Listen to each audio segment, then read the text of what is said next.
வணக்கம். திசைகளின் 10 மணி செய்திகள்.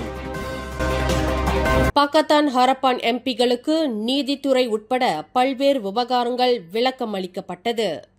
புத்ராஜயாவில் இன்று நடைபெற்ற பிரதமருடனான சந்திப்பில் பாகிஸ்தான் ஹரப்பான் எம்பிகளுக்கு நீதித்துறை உட்பட நடப்பு விவகாரங்கள் குறித்து விளக்கம் அளிக்கப்பட்டதாக தொடர்புத்துறை அமைச்சர் டத்தோ ஃபாமி ஃபாசில் தெரிவித்தார். ஸ்ரீபெர்டானாவில் நடைபெற்ற இந்த சந்திப்பில் அரசியலமைப்பு சட்டம் 125வது பிரிவு குறித்து முக்கியமாக தெளிவுபடுத்தப்பட்டதாக அவர் குறிப்பிட்டார்.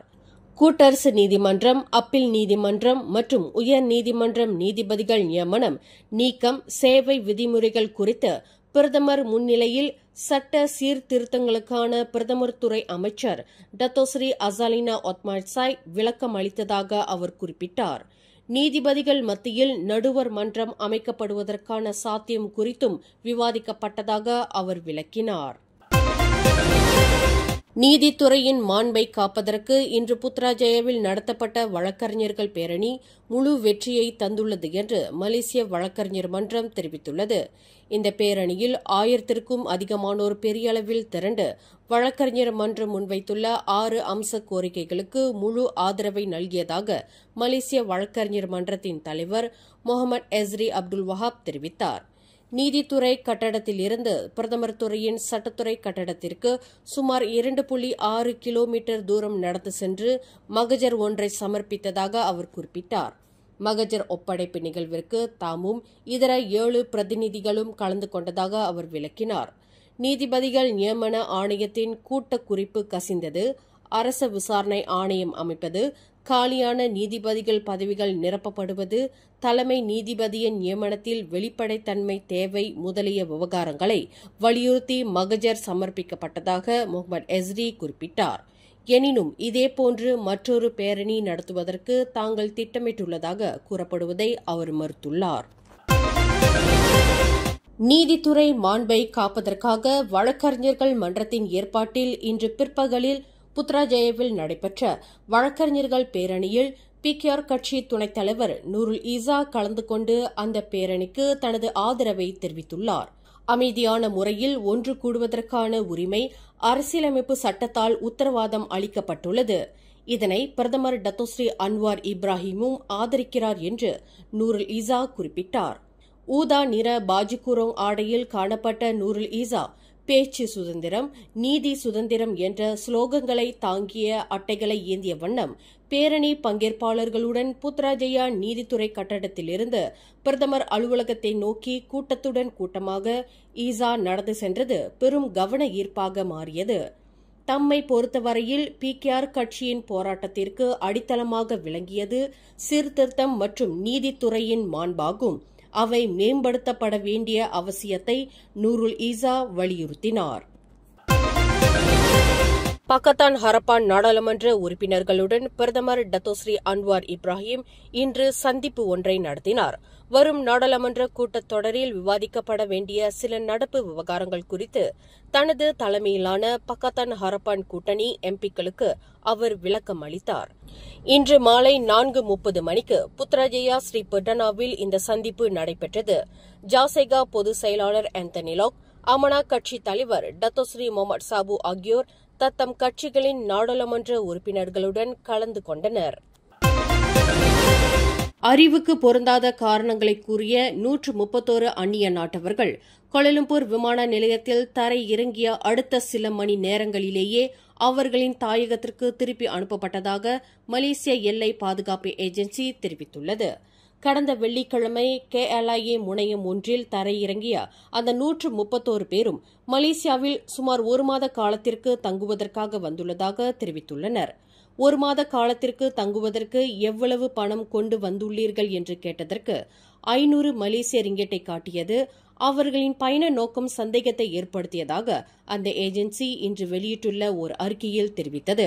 எங்கே தங்கப் போகிறார்கள் என்ற விவரத்தையும் கொண்டிருக்காத அந்த 131 பேரும் மறு விமானத்தில் அவர்களின் தாயகத்திற்கு திருப்பி அனுப்பப்பட்டதாக அது குறிப்பிட்டுள்ளது. மலேசியாவின் முன்னணி மாடல் அழகியான வனிஷா வசந்தநாதன் தாம் சார்ந்துள்ள தொழில்துறை பிரதிநிதித்துவத்தை மறு வடிவமைக்க தயாராக இருப்பதாக அறிவித்துள்ளார். வனிஷா வசந்தநாதனை பொறுத்தவரை பிரதிநிதித்துவம் என்பது டோக்கனிசம் என்று சொல்லப்படும் ஒப்புக்காக அல்லது மற்றவர்களை திருப்திப்படுத்துவதற்காக செய்யப்படும் திறனுக்கு அப்பாற்பட்டதாகும். அது உண்மையான அர்ப்பணிப்பு மற்றும் கலாச்சார மரியாதையின் வேரூன்றலாக இருக்க வேண்டும் என்கிறார். சிங்கப்பூரின் மாடல் அழகிக்கான ஃபேஷன் சஞ்சிகையான வாக் சிங்கப்பூர் இதழின் அட்டப்படத்தை அலங்கரித்த முதல் மலேசிய இந்திய பெண் என்ற பெருமையை வனிஷா வசந்தநாதன் பெற்றுள்ளார். மாடலும் பாரம்பரிய பயிற்சி பெற்ற ஒடிசி நடன கலைஞருமான இவர் கடந்த 10 ஆண்டுகளில் மிலன் ஃபேஷன் வீக் மற்றும் பல சர்வதேச நிகழ்ச்சிகளில் மாடலிங் செய்துள்ளார். இந்த நிகழ்வுகளில் பலவற்றுக்காக பணியமர்த்தப்பட்ட சில கருமை நிற மாடல் அழகிகளில் ஒருவராக திகழும் வனிஷா அதன் உள்ளார்ந்த அர்த்தத்தை நன்கு அறிந்து வைத்துள்ளார். இன்னொருவரைப் போல பாவனை காட்டும் டோக்கனிசத்தில் கவனம் செலுத்துவதை விட அதற்கு அப்பாற்பட்ட ஒன்றை சாதிக்க வேண்டும் என்கிறார் கோலாலம்பூரை சேர்ந்த 31 வயது வனிஷா. உண்மையில் வனிஷா ஒரு மாடலாக மாறியதற்கான காரணங்களில் ஒன்று அழகு தரங்களை மீறுவதும் தன்னைப் போலவே தோற்றமளிக்கும் மக்களை பிரதிநிதித்துவப்படுத்துவதும் ஆகும் என்கிறார். கருமையான பெண்கள் பலர் தற்போது இந்த மாடல் துறைக்கு வருகின்றனர். இந்தியர்கள் மட்டுமல்ல, பிற இனத்தவர்களும் இதில் ஆர்வம் காட்ட தொடங்கியிருப்பதாக வனிஷா கூறுகிறார். பினாங்கு பகண்டாலாமில் உள்ள டேவான் ஜீரான் ரெசிடென்சி மண்டபத்தில் மலேசியாவின் முதல் பிக்கல்பால் உள்ளரங்கம் அதிகாரப்பூர்வமாக திறப்பு விழா கண்டது. துணை நிதியமைச்சர் லிம் ஹுயிங் வழங்கிய 30,000 ரிங்கிட் நிதி உதவியால் இத்திட்டம் சாத்தியமானது என்கிறார் பகண்டாலம் சட்டமன்ற உறுப்பினர் குமரன் கிருஷ்ணன். பகண்டாலம் சட்டமன்றம் வீற்றிருக்கும் பகான் நாடாளுமன்ற தொகுதியின் உறுப்பினராக இருக்கும் லிம் குவான் எங் அளித்த ஆதரவுக்கும் குமரன் தனது நன்றியை தெரிவித்துக் கொண்டார். பல இன மக்களின் உடல் ஆரோக்கியத்திற்கு தேவையான உடற்பயிற்சிக்கு ஒரு மைதானம் வேண்டும் என்ற மக்களின் எதிர்பார்ப்பை நிறைவு செய்யும் வகையில் இது அமைக்கப்பட்டுள்ளதாக குமரன் குறிப்பிட்டார். பிக்கல் பால் விளையாட்டு எளிதான, பாதுகாப்பான, அனைவருக்கும் ஏற்ற விளையாட்டாக இருப்பதால் பகண்டாலம் மக்களுக்கு இவ்விளையாட்டை ஒரு வாழ்க்கை முறையாக மாற்றுவதற்கு தாம் ஊக்குவித்து வருவதாக குமரன் தெரிவித்தார். இந்த மைதானம் சமூக ஒற்றுமையையும் ஆரோக்கியமான வாழ்க்கை முறையையும் வளர்ப்பதற்கான ஒரு முக்கிய படியாகும். துடிப்பான, ஒன்றுபட்ட மற்றும் முற்போக்கான சமூகத்தை உருவாக்க இந்த விளையாட்டு தளத்தை பொறுப்புடன் நல்ல முறையில் பயன்படுத்திக் கொள்வோம் என்று குமரன் வலியுறுத்தினார். பிரதமர் டத்தோஸ்ரீ அன்வார் இப்ராஹிம் தலைமையில் புத்ராஜயாவில் இன்று நடைபெற்ற பக்கத்தான் ஹரப்பான் நாடாளுமன்ற உறுப்பினர்களுடனான சந்திப்பு நிகழ்வில் பண்டான் எம்பியும் PKR கட்சியின் முன்னாள் துணைத் தலைவரான ரஃபிசி ரம்லி கலந்து கொள்ளவில்லை.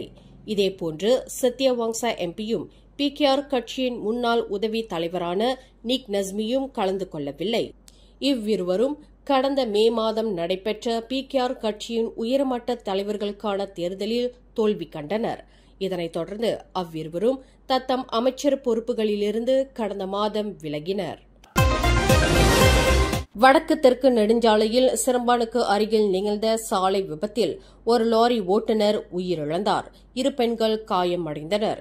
இந்த சம்பவம் குறித்து தீயணைப்பு மீட்பு படையினர் இன்று பிற்பகல் 12:51 மணியளவில் அவசர அழைப்பை பெற்றதாக அதன் கொமாண்டர் நிசாம் யோம் தெரிவித்தார். 1 டன் லாரியும் புரோடுவா அத்திவாரக காரும் இந்த விபத்தில் சம்பந்தப்பட்டிருந்தன.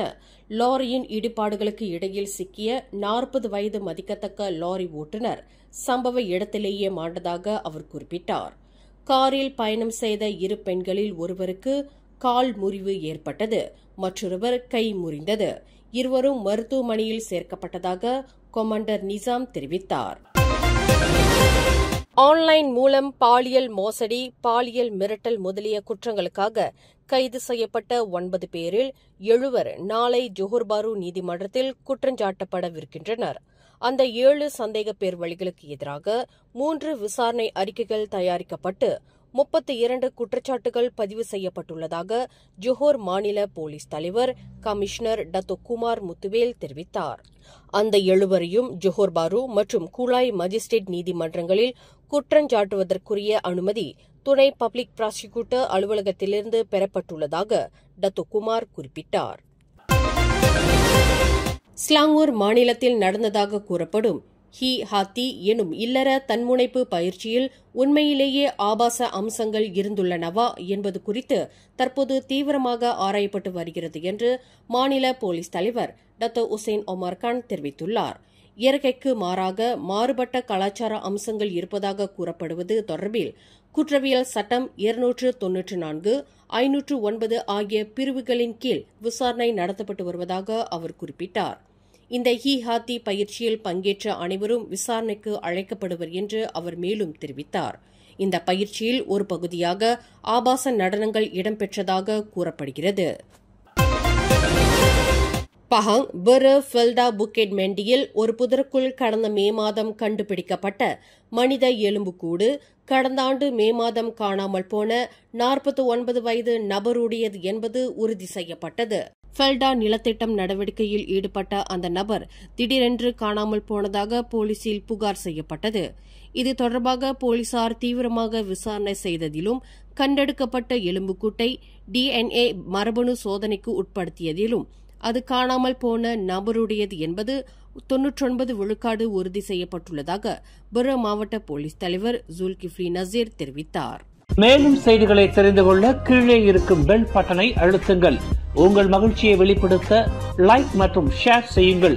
தொடர்ந்து திசைகளோடு இணைந்திருக்க சப்ஸ்கிரைப் செய்யுங்கள்.